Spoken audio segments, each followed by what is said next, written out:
তুমি ওইখানটাই বসো মামা। মামা তুমি ওই জায়গাটায় বসো। হ্যাঁ ঠিক আছে।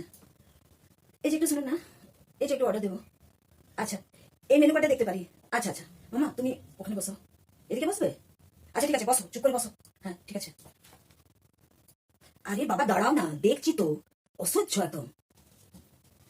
আরে আমি মেনু কার্ডটা দেখে অর্ডার করি, একটু আরামসে খাও, তারপরে আরামসে এক্ষুনি চলে যাবো। এই তো 12:30 বাজছে। হ্যাঁ ঠাকুমার খাবার দেরি হবে না, বসো চুপ করে, আমাকে মেনু কার্ডটা দেখতে দাও। রসগোল্লা খাবে? আচ্ছা পান্তুয়া, তোমাকে দাম জানা কি দরকার? আশ্চর্য, আস্তে কথা বলো, আস্তে কথা বলো, এটা অনেক বড় রেস্টুরেন্ট হচ্ছে। ঠিক আছে আমি দুটো পান্তুয়া অর্ডার করে দিচ্ছি।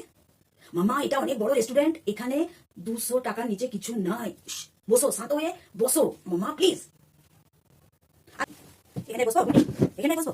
এখানে যা বাবা রে, কি করে চেয়ারে বসে খাবো বাবা রে, 7 জনে খায় না, আর মাটিতে বসে খায়, বুঝলে পিড়িয়াতে। এ বাবা হাতে বড় হোটেলে এনেছে, দিয়ে আর বলো না কি জ্বালাতন। এ বলটি বাবা 200 টাকার ইয়া পান্তুয়া, হে বাবা রে, চো বাবা রে, হাতে তোর বাবা হ্যাঁ ধোনা দোকান থেকে 50 টাকায় এতগুলো মিষ্টি নিয়ে আসে, আর বলি তোদের ব্র্যান্ডেড গোষ্ঠীর পিন্ডি। বাবা রে বলটি না এই 200 টাকা কেউ পান্তুয়া খায়? আর বড় হোস্টেলের কি হ্যাঁ হোস্টেল নয় কি বটে, হোটেল এ রেস্টুরেন্ট। বাবা রে বাবা তো সব আমি জানি নাই, এখন 200 টাকা পান্তুয়া কেউ খায়? হ্যাঁ বড় রেস্টুরেন্টের মুখ খেয়ে আগুন, এ না হাতে জল ফ্রিতে দিচ্ছে, খেয়ে দিচ্ছি।